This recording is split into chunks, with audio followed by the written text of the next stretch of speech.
目前这辆游览车是2018年出厂的一个车辆，那上次这个检验日期是在今年1月19号，然后下一次检验是在明年的一个时间，那检验合格。那就这个油性驾驶人的一个部分的话，就我们所了解，那这个过去以往的记录也没有重大违规的部分。它相关这个就是说驾驶游览车的资格，也在89年就有这样子的资格。所以目前看起来，人跟车的这个部分的话，是大概都还这个合于这个规定。那这个现场这个事故发生的那个部分的话，这个。还是就是说目前也没办法这个推判，那这个可能还是要这个比较详细的一个这个鉴定，才会这个比较能够了解。很遗憾，今天下午这个4点35分，在我们台九这个114.7K 的地方，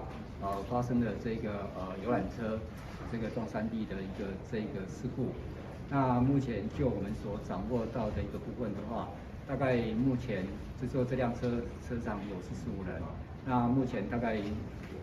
已经有5人到院死亡，那这个重伤的一个人数的部分，目前也增加到15个，那其他这一个25人的部分是这一个轻伤。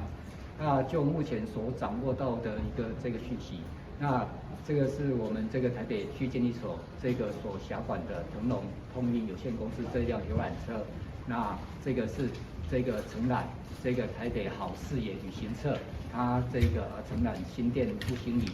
这个2天1夜到花莲的国民旅游的一个部分，然后今天返程，然后在这个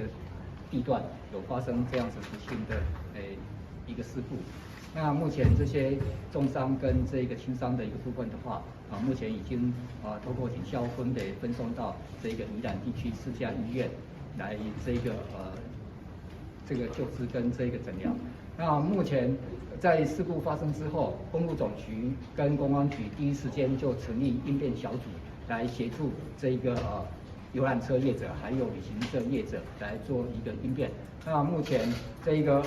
游览车公司还有这个旅行社的部分的话，大概都已经进入到现场。那这个第一时间，公路总局跟公安局也要求这个相关业者的部分第一时间进行慰问。那这个目前业者对受伤的部分先发2000块的慰问金，那对死亡的部分先发这一个5万块。那因为整个事件目前都还在处理当中。那公安局跟公路总局的部分，目前分别这个还跟游览车客运全联会，还有这个旅行社这个全联会，大家共同来处理这个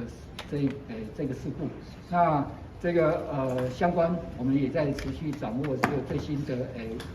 一个情况那这个目前大概就是以这个就是说尽量。这个就是说，把这些相关注意这个医院里面相关这个就是救治的一个情况。那另外一个部分，那我们